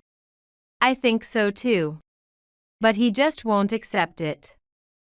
So it's dragging on. Couldn't a lawyer settle this quickly? I thought so too, but his lawyer is quite skilled. Every time we go to court and it looks like we might lose, my lawyer quit at once. That's terrible. Well, never mind my story. Just relax. Okay. Learning about Nicole's situation, I started studying law in between my part-time jobs. Initially, I wanted to understand what she was going through. As I studied, I surprisingly found myself enjoying learning about law. The more I learned, the more engrossed I became, devouring books on law. I never imagined that this would significantly change my life. After a few years, I quit my part-time job. And Nicole was still in divorce mediation with her husband. However, our circumstances had drastically changed. Nicole and I were in front of the courthouse. Today was Nicole's 5th divorce mediation session. We entered the courthouse in suits, and the lawyer we had hired was already there. Hello, I'm Nicole. Hello, I'm honored to take your case. My name is Ryan. Huh? There stood my ex-husband, Ryan. I wasn't surprised, but Ryan seemed shocked to see me. Wait, what? Why are you here? I'm here because I'm Nicole's friend. I came because I was worried. You're accompanying a friend? That's funny. Ryan made a disdainful remark. Nicole looked upset, but I assured her with my eyes. I wouldn't expect a high school graduate to be here in court. It's so out of place. Oh, you might get sued. Let's not talk about that. Please focus on representing me today. All right. But you'll owe me a lot if we win. After all, it seems many lawyers have given up on this case. Ryan laughed crudely and entered the courtroom. We followed. Let's start by having everyone introduce themselves. I've already said this many times, but I'm Nicole's husband, Jason. And I'm his wife, Nicole. Let's review the reasons and circumstances for the divorce. Jason, could you start? Yes. Thus, the solemn divorce mediation began. The proceedings went smoothly. But it was clear that Jason's lawyer was formidable, and we were at a disadvantage. I didn't know before, but it turned out Ryan's lawyer skills weren't so great. He couldn't argue back, and he was sweating profusely. Nicole, who should have been the client, sighed. That concludes our argument. Considering the situation, I think it's fair for Nicole to pay the alimony. Understood. Now, let's hear from Nicole. Well, this is. Excuse me, Your Honor, may I have a word? What? As Ryan wiped his sweat and attempted to speak, Nicole quickly raised her hand. Surprised, Ryan inadvertently dropped his handkerchief to the floor. I apologize for the interruption during the trial, but I would like to change my lawyer. Huh? What? Legally, it is possible to change lawyers during the proceedings. But you will need to appoint a replacement lawyer. Yes, I am aware of that. What are you talking about? I would like to request that Ms. Sarah White, a law student here, take over as my lawyer instead of Mr. Ryan Baker. Huh? What did you say? Sarah is a law student. Wait, you want to appoint Sarah as your lawyer? Your Honor, is that acceptable? If both parties agree, I have no objections. Of course, I have no objections. The opposing lawyer looked at us as if watching something amusing, his gaze dripping with scorn. He must think that a mere law student couldn't possibly win against him. Wait a minute. I didn't hear about this. I am your lawyer. That may have been true, but it doesn't seem like you can win against him. Therefore, I'd rather ask Sarah, my most trusted friend. Do you even realize what you're saying? A law student defending is unusual enough. But to entrust your defense to a dropout like her? Yes, any problems? Of course there's a problem. Your Honor, let's adjourn this trial. Why is that? This woman is a high school graduate with hardly any brains. It's wrong for someone like her to even enter a courtroom. I can't let that stand. What do you mean? As it turns out, she is affiliated with one of the country's top law schools and has achieved the top academic honors there. What? Huh? She is fully capable as a lawyer. Certainly more than someone who judges others by their education. What are you talking about? This woman, top of her class. Now, let's proceed. Mr. Baker, if you have any issues, would you like to be excused from the court? What? Well. Ordered to leave, Ryan protested and caused a scene, which only garnered more disfavor from the judge. Eventually, Ryan couldn't say anything more and left the courtroom saying, "Do whatever you want." In cases where a student represents, a guardian is required. But the judge offered to take on that role.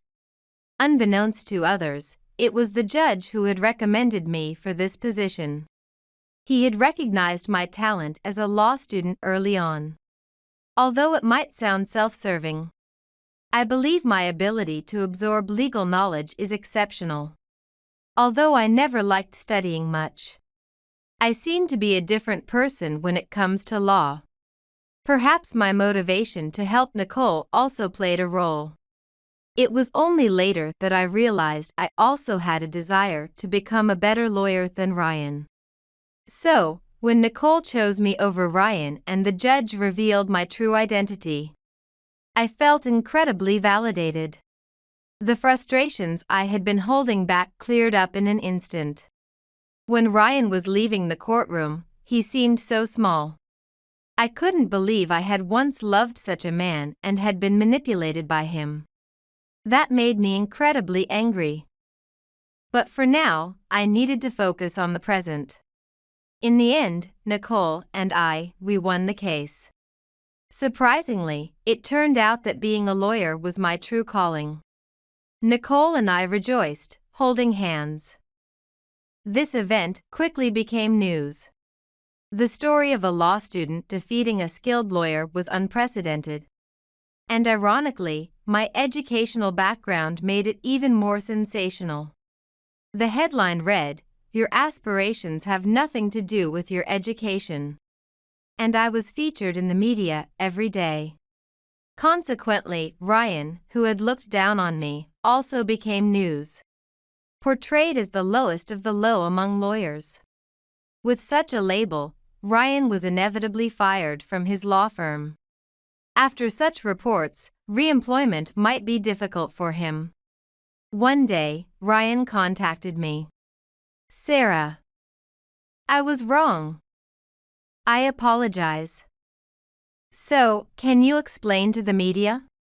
What I said about you was a misunderstanding." "A misunderstanding? What's misunderstood? Isn't it all true?" "Don't say that. Look, if it helps, we can get back together, right?" I'm astonished. You really live in a fantasy world. What? Goodbye. I don't want to see or talk to you anymore. Wait, Sarah. I forcefully ended the call. It's been months since I last contacted him. And I don't know what he's up to now, but he's probably not leading a decent life. Nicole and I now live together in a sort of roommate situation. Free of the burdens we once carried, enjoying life more than ever. Whether we'll ever marry again, I don't know. But at least for now, the freedom we have is priceless to us.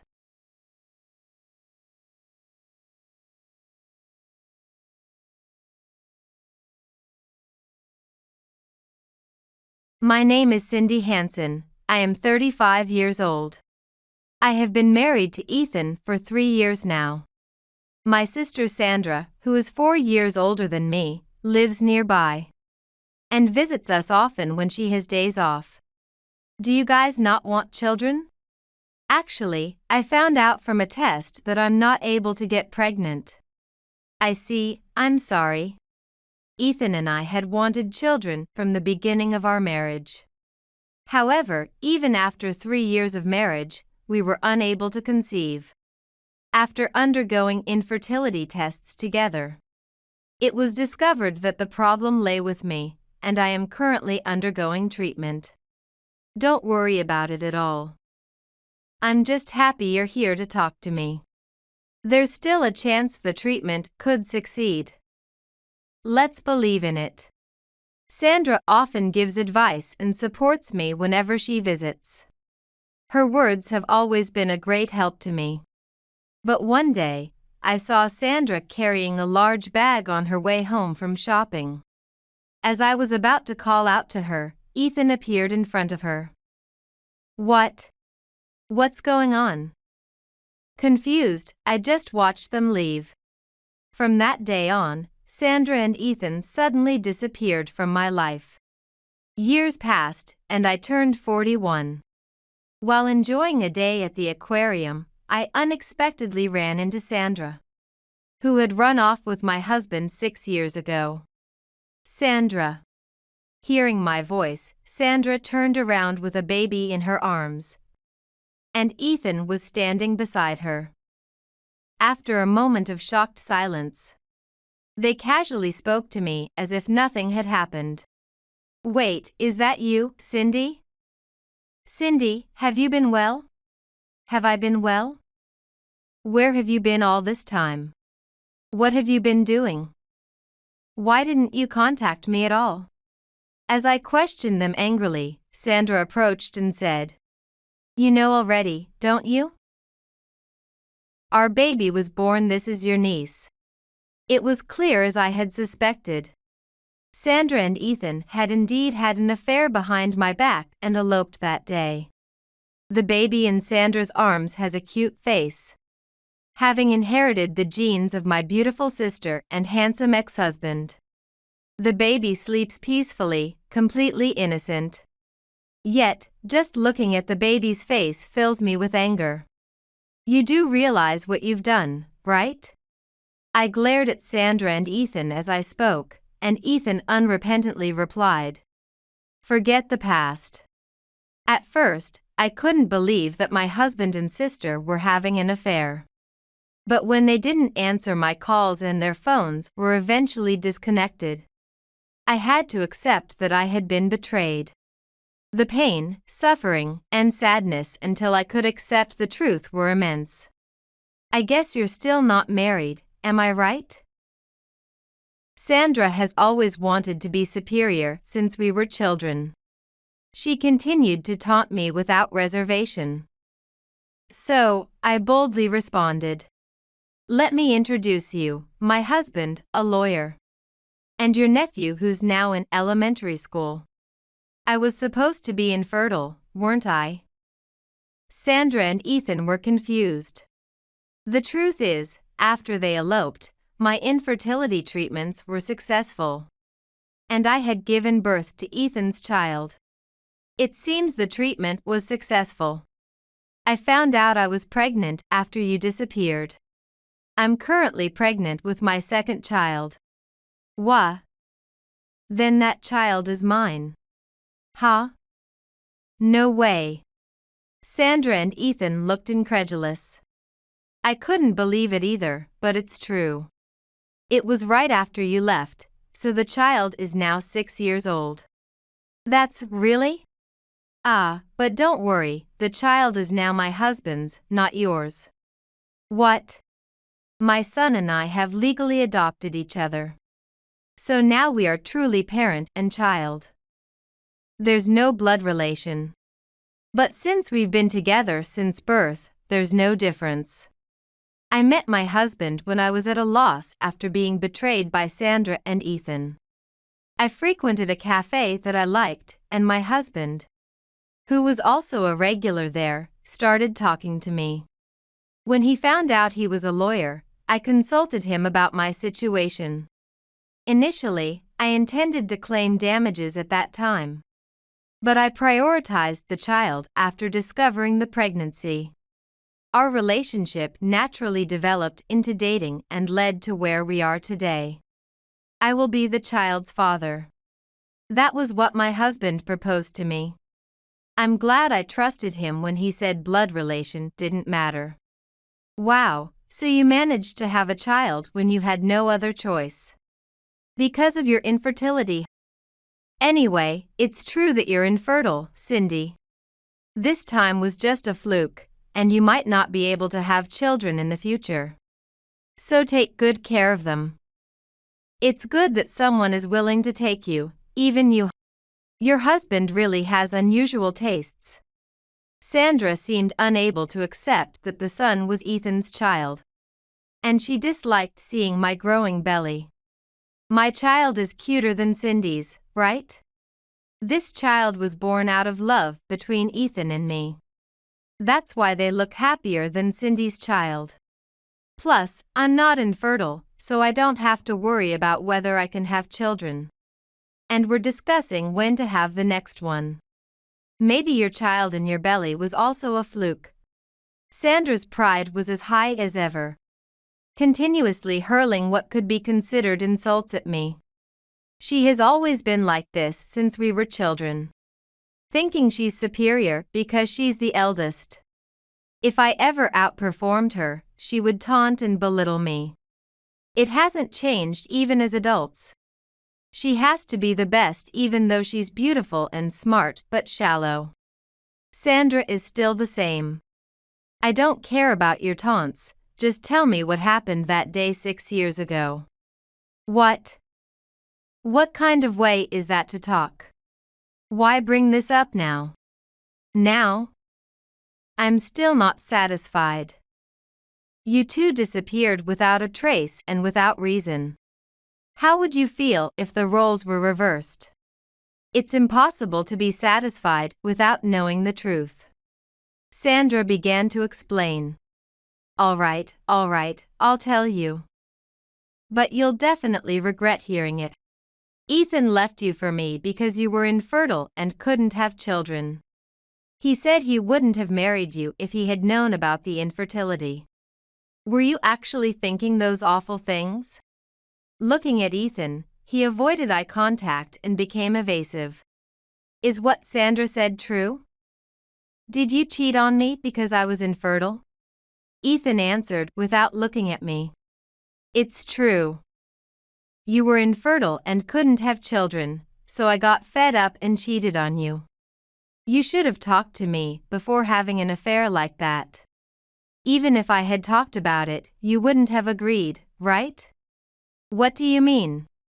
I told you many times that I wanted to stop the infertility treatments. But you always said you didn't want to give up on having children, so we continued. But Ethan, you said you wanted children with me, didn't you? Yes, I did, but even when we tried it, nothing happened.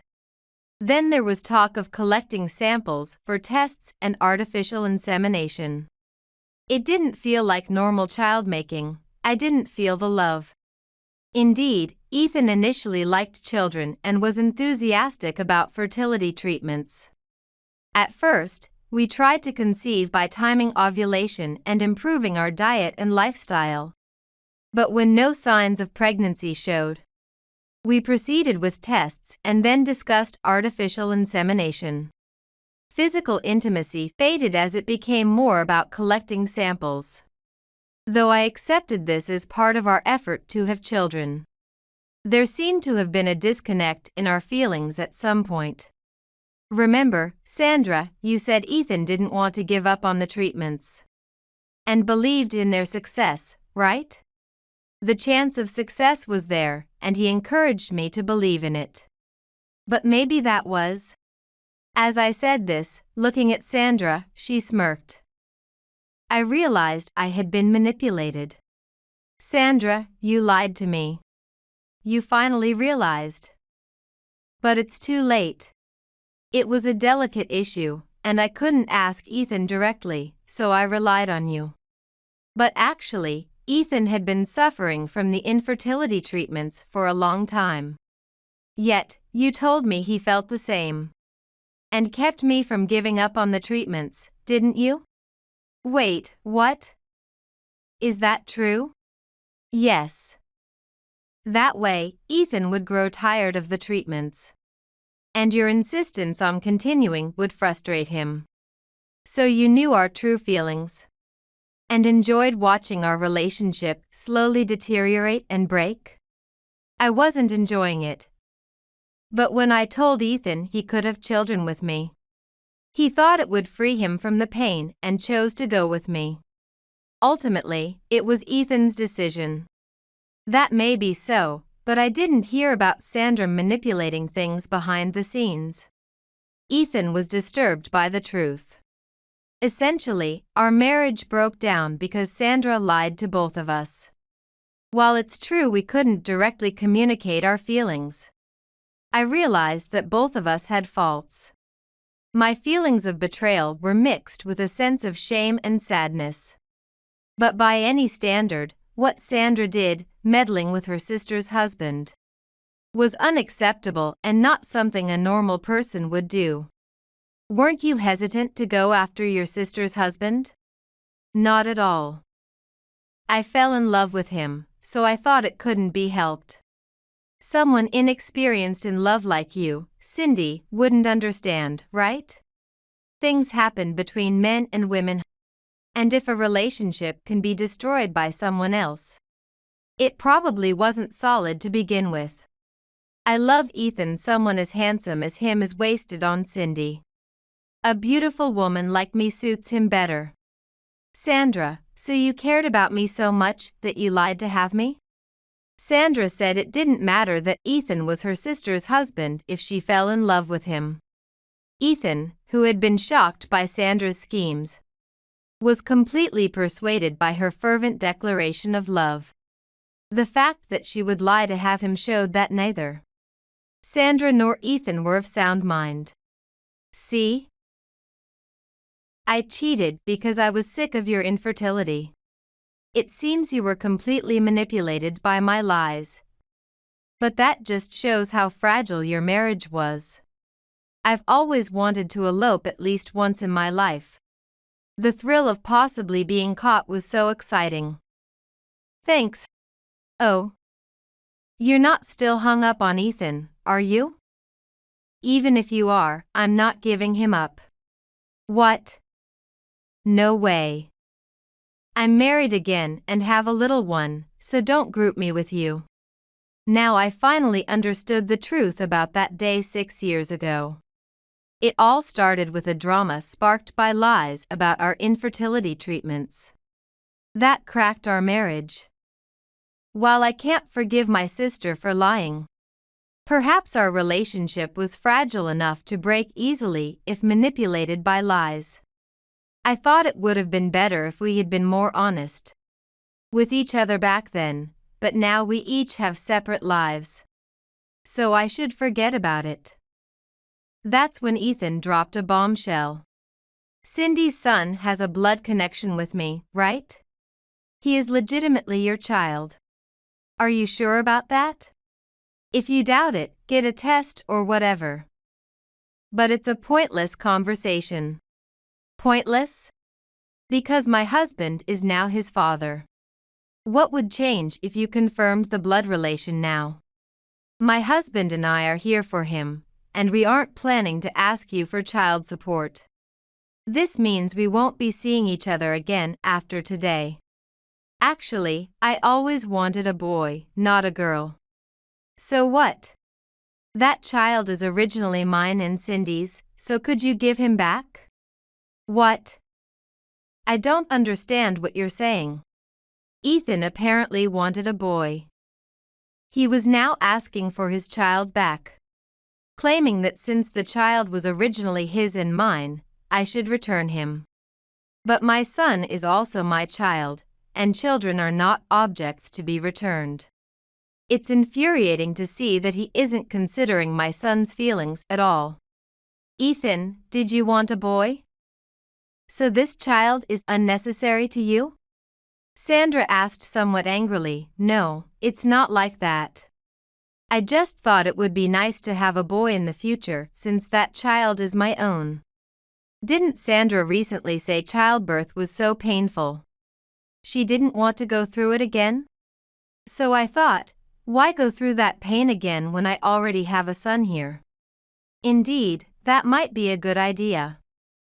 It's annoying that Cindy's blood is connected. But since he's my sister's child, our blood is connected too. Then we'd have a boy and a girl that would complete the family I've envisioned. Sandra agreed with Ethan's absurd idea. My husband and I hadn't said a word, but they were getting carried away as if it was a done deal. Seeing this, my son made a disgusted face at Sandra and Ethan, clutching my skirt and hiding behind me. Then my husband, who had been silent, spoke up. Sorry to interrupt your excitement, but my son is my child. And taking him would be kidnapping. No matter how much blood is connected. I have no intention of entrusting my son to people like you. What? The real father is me, right? You're just a stranger with no blood connection, so keep quiet. No matter how much my husband explained, Ethan wouldn't understand and continued to argue ignorantly. As I've mentioned before, my son and I have adopted each other. So what?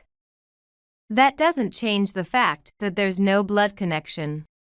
Indeed, adopting a child doesn't change whether or not there is a blood relation. However, when you and I divorced, our son was not registered in your family registry.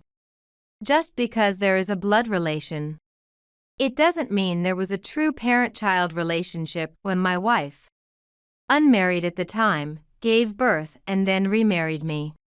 Therefore, to become the legal parent of the son who was in my wife's registry, I legally adopted him, and we became legally obligated parents. My son and I are not connected by blood. However, by adopting him, I have taken on the responsibility to raise him. In the family registry and by law, I am recognized as his parent. So, you are just someone who is related by blood.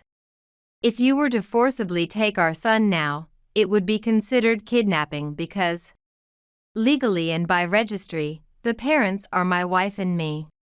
Do you have any questions about this? After my husband finished speaking, Ethan and Sandra were left speechless, unable to respond. I acknowledge the blood relation between you and our son. However, I have been the one by his side since he was born. Do you even know what expression he had when he was born? How much he weighed, or how he is grown up? There may be no blood relation between my son and me, but we have many memories of being together as a parent and child. Family bonds are built gradually over time. Ethan seemed utterly defeated, searching for words but finding none, thinking that just being blood-related would solve everything.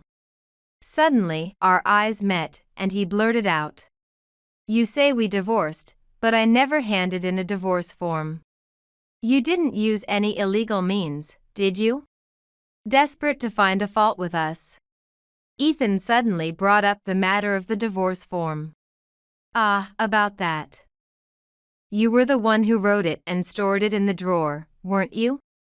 What? You always threatened divorce during our arguments, waving the pre-filled divorce form at me. So, I just finalized it and submitted it to the office. Ethan seemed to have forgotten about that and was taken aback. Besides, you ran off with your sister and have been living separately for so long that generally, after 2 to 5 years, the marriage is considered to have failed. Either way, we could have divorced. Ethan was frustrated again, having been argued down. Suddenly, Sandra approached our son and said, "You're old enough to understand what adults are saying, right?" "Yes. That man is your real father, and this man is the fake father," Sandra said, pointing at Ethan and then at my husband. "What are you suddenly telling the child? Normally, children live with their real fathers. It's rare for someone to live with a fake father like you. Which one do you prefer? Living with the real father or the fake one? Also, your mother and I are real sisters. I'm the older and more beautiful one, don't you think? If you lived with your real father, you could have a beautiful mother like me. Don't you think that would make you very happy?" "Stop it. Don't say weird things to such a young child and try to make him decide." Sandra had filled our son's head with adult concerns, and he looked displeased at her, just like before. Watching him remain silent, I stroked his head and said, "You don't have to say anything." But then, he suddenly spoke, "Hey, old lady." Old lady. Being called aunt surprised Sandra, but from our son's perspective, a 45-year-old Sandra would indeed seem like an aunt. Technically, she is his aunt, so it's not incorrect. I almost burst out laughing at her reaction. I'm your aunt, not an old lady. Thinking in terms of real or fake is outdated. I heard on TV recently that there are many types of families now. There are kids who can't live with their parents for various reasons. And some are abused even though they have parents. A friend of mine from the facility comes to school, and he loves the staff there because they're kind to him. Is that so? That's good. Sandra was stunned by our son's mature conversation. Growing up watching my husband, our son often imitated him. They say children take after their parents, and perhaps because my husband is calm. Our son is also unusually composed for his age. So I think if that person is happy, that's good. Just because someone is the real father doesn't guarantee happiness. And being a fake father doesn't necessarily mean it's bad. I know we are not blood related, but my dad is very kind. He always plays with me on his days off, helps with homework, and even gives me piggyback rides. My mom makes the best hamburgers and spaghetti in the world. She organizes my backpack, folds the laundry, and prepares my clothes, all very kindly. I love my dad's big hands and my mom's smiling face. I'm happy to be the child of my mom and dad. Our son responded to Sandra's question with a smile, then looked at my husband and me. I love you too. I love you too. As my husband and I told him, he smiled happily.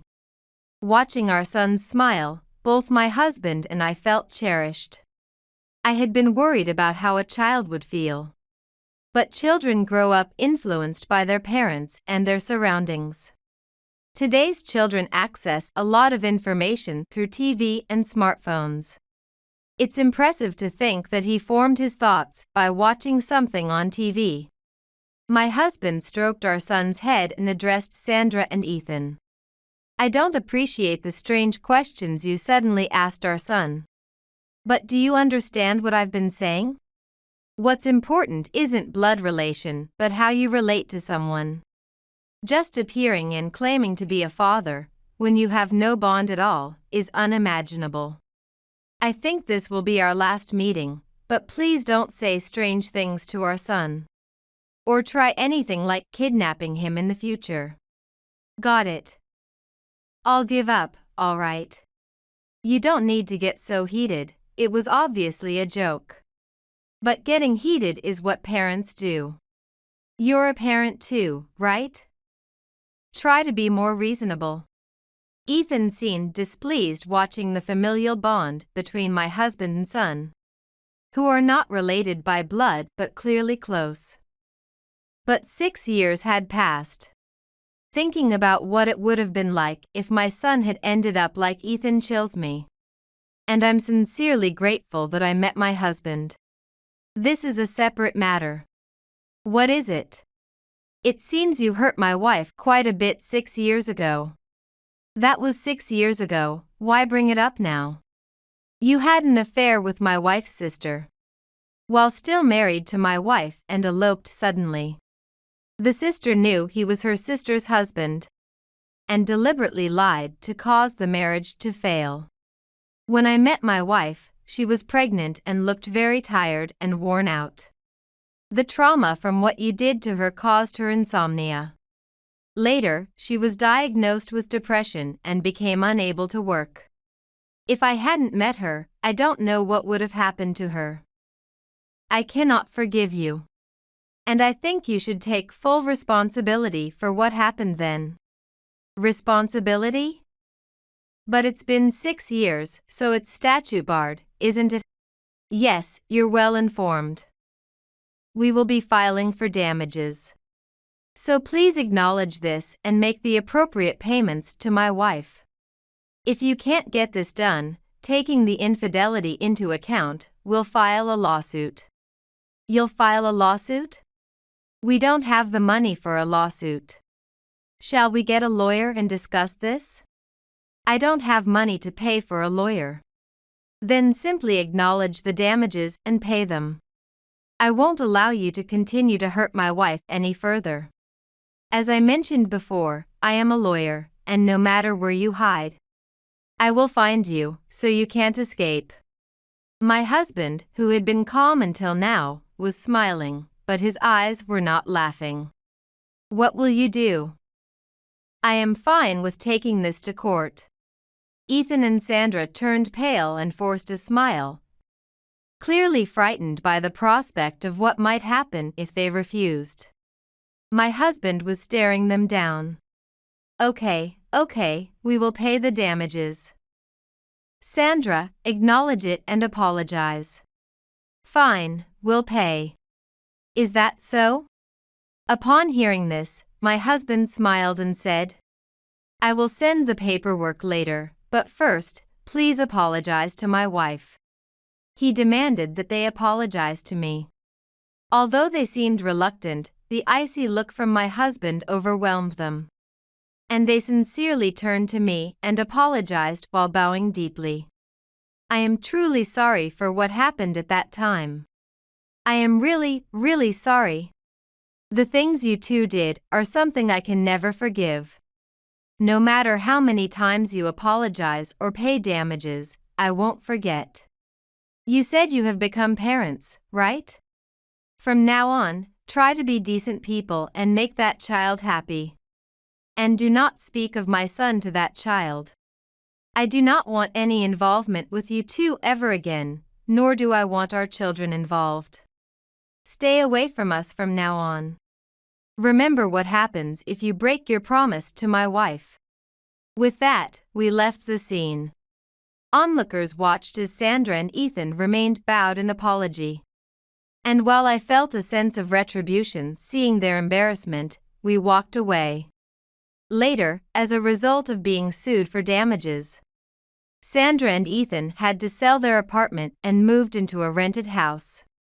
Ethan lost his position and had his salary reduced at the company, where my husband had previously reported the incident, forcing him to take on multiple jobs. Later, it was decided that my husband would start his own business, and we would move abroad. My husband speaks French, and our son has been fluently speaking French since he was a baby due to early education programs. While the new lifestyle is daunting, we are looking forward to living abroad. And I plan to learn French from them to become fluent myself. Since then, thanks to my husband, I have been able to sleep well without stress or trauma, living each day in peace.